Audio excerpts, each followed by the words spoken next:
नमस्कार दोस्तों, मेरा नाम है जय। Welcome to agri. आज हम बात करेंगे हॉर्टिकल्चर के एक नए क्रॉप की, और जिसका नाम है कोल क्रॉप। एक क्रॉप क्या, चार क्रॉप हो जाएंगे एक साथ। कोल क्रॉप, कोल क्रॉप क्या होता है? देखो, कोल वर्ड जो है वो लैटिन लैंग्वेज का है। मैंने ये तक भी बता दिया कि कैसे आपको पता लगेगा कि कौन से लैटिन लैंग्वेज के वर्ड्स होते हैं, कौन से ग्रीक लैंग्वेज के वर्ड्स होते हैं। ठीक है, तो आप मेरी वीडियोस देखिए, उसके अंदर आपको शुरुआत से आप देखेंगे तो हर एक कॉन्सेप्ट क्लियर होता चलेगा।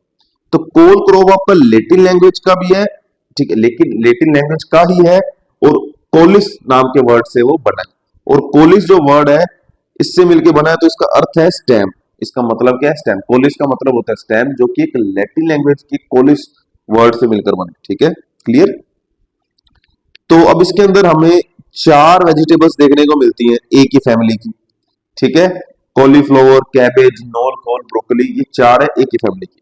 इनका सबका नाम Brassica ओलिरेशिया, Brassica ओलिरेशिया, Brassica ओलिरेशिया, Brassica ओलिरेशिया। Question कहां से आएगा? क्वेश्चन आएगा तो इनकी वेराइटीज से आएगा। कौन कौन सी वेराइटीज हैं? ठीक है, इनमें से चारों में से बोट्रिटिस है, कैपिटाटा है, गोंजिलोट्स है, इटालिका है।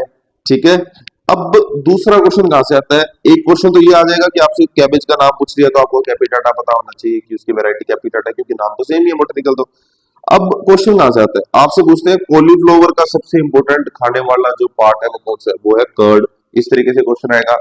कैबेज का कौन सा है? हेड है। नोल खोल का कौन सा है? नोब बोलते हैं, नोब। ठीक है, ये कोलोरापा तो इसका गोंजिलोट्स का ही नाम है, सॉरी, नोब बोलते हैं, नोब खाने वाला है। और ब्रोकली जो है वो फ्लोवर बड उसकी। ठीक है, ब्रोकली की फ्लोवर बड। इस तरीके से यहां से क्वेश्चन आपको देखने को मिलते हैं। और मोस्ट इंपोर्टेंटली आपको जो देखने को मिलता है वो कर्ड हेड से देखने को मिलता है, और फिर आपको नोब से देखने को मिलता है। ब्रोकली से कभी क्वेश्चन नहीं आता। फैमिली की बात करें, क्रूसीफेरी ब्रेसिकेसी फैमिली का है ये, और 2n गुणसूत्रों की संख्या 18। फ्रूट टाइप इसका सिलिको, ब्रेसिकेसी फैमिली का है तो सिलिको इसका फ्रूट टाइप। अब इन्फ्लोरेसेंस पे क्वेश्चन देखने को मिलता है। वैसे तो रेसिमोस टाइप का इन्फ्लोरेसेंस होता है सब में, लेकिन कैबेज में कैटकिन नाम से बहुत फेमस है। और कैबेज पे ही क्वेश्चन, कैटकिन पे ही क्वेश्चन आपको देखने को मिलता है जब इन्फ्लोरेसेंस की बात आती है। पोलिनेशन की बात करूं तो cross pollination bye insect, insect से क्रॉस पोलिनेशन होता है, क्रॉस पोलिनेशन क्रॉप है। अरोमा की बात करूं तो वो सिनिग्रीन की वजह से आती है। जैसे ही आप पत्ता गोभी को काटते हो, पत्ता गोभी में एक स्पेशल आपको अरोमा, जो आपको पता लग जाता है अरोमा देख के, खुशबू सुन के कि आसपास कहीं पत्ता गोभी कटी है। ठीक है, तो वो किसकी वजह से आती है? सिनिग्रीन कंपाउंड की वजह से आती है।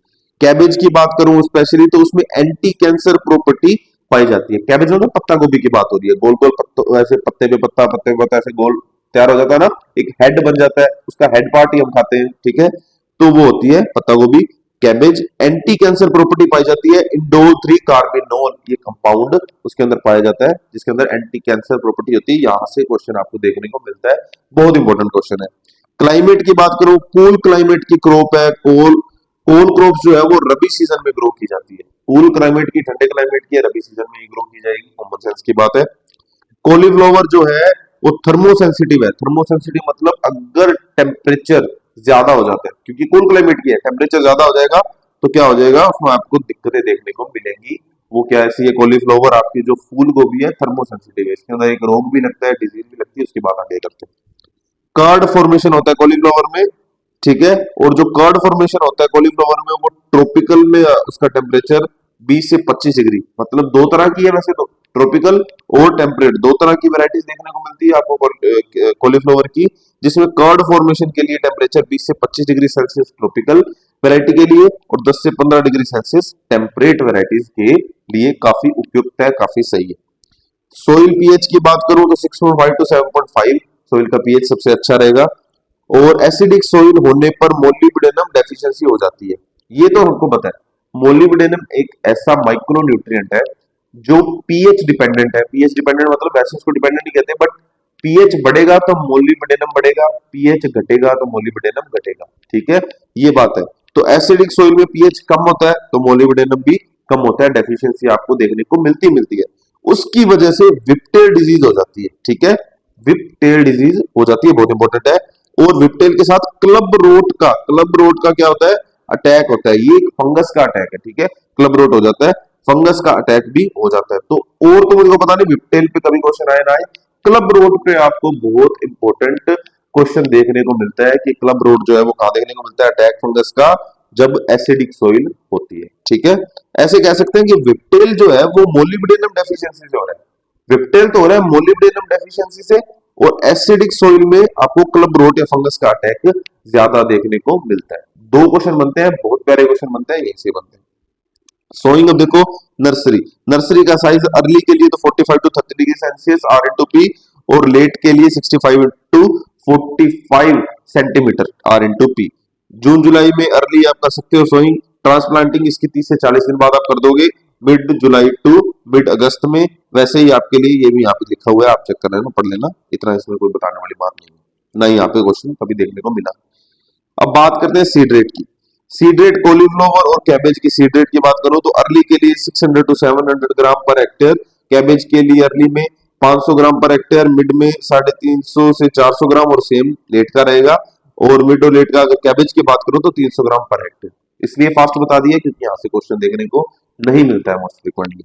ठीक है, ऐसे नहीं है कि आ नहीं सकता, मोस्ट फ्रीक्वेंटली नहीं देखने को मिलता, पढ़ना तो सारा ही कुछ होता है। कॉलीफ्लावर को 1822 में, कॉलीफ्लावर देखो इंडिया की नहीं है, इसको इंट्रोड्यूस किया था 1822 में। जो आप फूल गोभी खाते हो इसको इंट्रोड्यूस किया था, लंदन से लाए थे, जेनसन जेनसन द्वारा लाया गया। इंप्रूव्ड वैरायटी की बात करूं तो कॉलीफ्लावर की बात कर लेते हैं। कॉलीफ्लावर में अर्ली वेराइटीज जिसका टेम्परेचर 20-27 डिग्री सेल्सियस जो अच्छा रहता है। ठीक है, तो पूसा दीपाली, अर्ली कुंवारी, पूसा केतकी, अर्ली पटना, पूसा मेघना, पूसा अर्ली सिंथेटिक। ठीक है, बहुत ज्यादा इंपॉर्टेंट है, मेरे को इसमें कुछ लगा नहीं। अर्ली, अब मिड की बात करते हैं। ठीक है, मिड दो तरह की, अर्ली मिड और मिड लेट। ठीक है, छोड़ो उसको। इंप्रूव्ड जैपनीज नहीं, पूषा शरद, पूषा सुब्रा, पूषा हिम ज्योति, ये अच्छी है, पूषा हिम ज्योति, पूषा अग्नि, पूषा सिंथेटिक नहीं। पूषा स्नोबॉल बहुत इंपॉर्टेंट है भाई साहब, डबल स्टार मार्क कर लो, ट्रिपल स्टार मार्क कर लो, पूषा स्नोबॉल बहुत इंपॉर्टेंट है। ऐसे लगता है जैसे ये कैबेज की होगी लेकिन ये किसकी है, कॉलीफ्लावर की है, तो पूषा स्नोबॉल बहुत इंपॉर्टेंट है। पूषा स्नोबॉल K2 भी फिर इंपॉर्टेंट हो जाती है, क्योंकि पूषा स्नोबॉल लगता है जैसे कैबेज पे बात हो रही है, पत्ता गोभी पे, लेकिन नहीं, स्नोबॉल किसकी है, कॉलीफ्लावर की। अब कैबेज की बात करें, कैबेज की इंप्रूव्ड वैरायटी गोल्डन एकर और प्राइड ऑफ इंडिया। इसमें प्राइड ऑफ इंडिया तो मोस्ट इंपोर्टेंट है, गोल्डन एकर भी आप याद रखेंगे। कोपनहेगन मार्केट ठीक, पूसा गेती, पूसा संबंध, अगस्त, अगस्त और सितंबर ये दोनों भी बहुत इंपॉर्टेंट है, अगस्त और सितंबर कैबेज की। लेट में बात करूं तो Pusa drum head, black rot resistant, Pusa Mukta, ये इंपॉर्टेंट है। लेट लार्ज ड्रम हेड नहीं। ठीक है, इसमें बस लेट में आप देख लेना पूसा मुक्ता कैबेज में। नोल खोल की बात करूं, नोल खोल में 1 से 1.5 KG seed per hectare, broccoli का 500 ग्राम पर के 500 ग्राम पर केजी, ये क्या होगा, 500 ग्राम पर हेक्टेयर ऐसे होगा ना, तो ये थोड़ा सही करना। ब्लेंचिंग की बात करते हैं, ब्लेंचिंग कॉलीफ्लावर। ठीक है, ब्लेंचिंग की बात करें तो ब्लेंचिंग किसमें देखने को मिलता है, कॉलीफ्लावर में। मैंने आपको बताया था कि टेम्परेचर से बहुत ज्यादा अफेक्ट होती है, थर्मोसेंसिटिव है कॉलीफ्लावर, तो वो क्यों है, सनलाइट से प्रोटेक्ट करने के लिए हम ब्लेंचिंग करते हैं, ये प्रोसेस है जो की जाती है इसको, क्योंकि सनलाइट के सीधे प्रभाव से कॉलीफ्लावर येलो हो जाती है। अब मान लो वो जो कर्ड है जो आप खाते हो, ठीक है, आपने कभी अगर मार्केट से लाए हो तो वो पीले रंग की हो जाती है, वो क्यों होती है, क्योंकि उस पर सनलाइट का इफेक्ट पड़ता है, प्रभाव पड़ता है, पीले रंग का कर देता है उसे, इस वजह से उसमें ब्लेंचिंग की जाती है। अब बात करते हैं स्कूपिंग की, स्कूपिंग भी कॉलीफ्लावर में पाई जाती है। Removal of central part of cauliflower, मतलब सेंट्रल पार्ट किसको, कर्ड को उड़ा दो, कर्ड को काट दो, इसको हटा दो, क्योंकि हमें क्या इजी इनिशिएशन करना है, उद्भव करना है अच्छा आसानी से स्टोक का, तने का, तने को जब बढ़ाना हो तो क्या करो, कर्ड को काट दो। ठीक है, सो ये जो है इसे बोलते हैं स्कूपिंग। स्कूप क्या होता है, जैसे आइसक्रीम का स्कूप भरते हैं ना, स्कूप वैसे समझो कि हमने कर्ड को निकाल देना। अब सौरक्रोट की बात करें, मोस्ट इंपोर्टेंट क्वेश्चन है सौरक्रोट, ये बायोटेक्नोलॉजी से रिलेटेड है वैसे, लेकिन इसके अंदर लिखा हुआ है। सौरक्रोट की बात करें तो एक फर्मेंटेड प्रोडक्ट है जो कि कैबेज कैबेज से तैयार किया जाता है, व्हाइट कलर का कैबेज। ठीक है, सलाद के रूप में इसका यूज किया जाता है, फर्मेंटेड प्रोडक्ट होता है सौरक्रोट, बैक्टीरिया के थ्रू फर्मेंटेशन होता है इसका। ठीक है, फर्मेंटेशन किण्वन एक प्रोसेस है जिसके अंदर हम ये सलाद तैयार करते हैं। ठीक है, पूसा बेटा केसरी एक ही वैरायटी है, पूसा बेटा Kesari vitamin A rich variety है कॉलीफ्लावर की, यहाँ पे लिख दिया था क्योंकि ऊपर लिखना रह गया था। डिजीज की बात करूं तो मैंने आपको बताया था क्लब रोट या सोलर रोट आपको देखने को मिलती है, वो किसमें देखने को मिलती है, जहां एसिडिक सोइल होती है, एसिडिटी ज्यादा होगी सोइल में तो। और फंगस जिसमें है प्लाज्मोडिफोरा, प्लाज्मोडिफोरा ब्रेसिकी, ये फंगस है। ब्लैक रोड भी देखने को मिलता है बैक्टीरिया की वजह से, Xanthomonas species, white rust fungus, Albugo candida, ये भी बहुत इंपॉर्टेंट है। व्हाइट रस्ट बहुत इंपॉर्टेंट है, एल्बुगो कैंडिडा नाम पूछा जाता है, बहुत बार आ जाता है। और क्लब रोड का नाम भी पूछ लिया जा सकता है, कोई बड़ी बात नहीं है। क्लब रोड में एसिडिक सॉइल वाला जो पॉइंट है वो बहुत इंपॉर्टेंट है। इंसेक्ट की बात करें, इंसेक्ट है डायमंड ब्लैक मोथ, बहुत इंपॉर्टेंट, बहुत कॉमन इंसेक्ट है, काफी बार पूछ लिया जाता है, इसका नाम भी बहुत इंपॉर्टेंट है। प्लूटेला जाइलोस्टेला, बहुत इंपॉर्टेंट है, बहुत ही कॉमन है। आपको कोल क्रॉप के लिए पूछ लिया जाए, कैबेज के लिए पूछ लिया जाए, कॉलीफ्लावर के लिए पूछ लिया जाए, किसी भी कोल क्रॉप के लिए पूछ लिया जाए, डायमंड ब्लैक मोथ बहुत इंपॉर्टेंट इंसेक्ट है कोल क्रॉप का, पूरी की पूरी। ठीक है, मैनेजमेंट इसका करेंगे 500 ml बीटी से, बीटी मतलब बैसिलस thuringiensis बैक्टीरिया है, ठीक है, इससे करते हैं। और स्प्रे करते हैं इसका बीटी का। और फेरोमोन ट्रैप, फेरोमोन ट्रैप क्या होता है, रुकिए एक चीज करें पहले, तो आपको क्या पता दिख भी रहा है नहीं। ठीक है, हाँ, तो ये आता है फ्लूटेला ज़ैलोस्टेला मैनेजमेंट 500 ml बीटी मतलब बैसिलस thuringiensis, और फेरोमोन ट्रैप लगा कर हम क्या कर लेंगे, इसको प्रोटेक्ट कर लेंगे, मैनेजमेंट कर लेंगे डायमंड ब्लैक मोथ। ठीक है, तो इतना था आपका छोटा सा कह सकते हैं कोल क्रॉप, हमने चारों क्रॉप एक साथ कर ली, सॉरी चारों क्रॉप हमने एक साथ कर ली।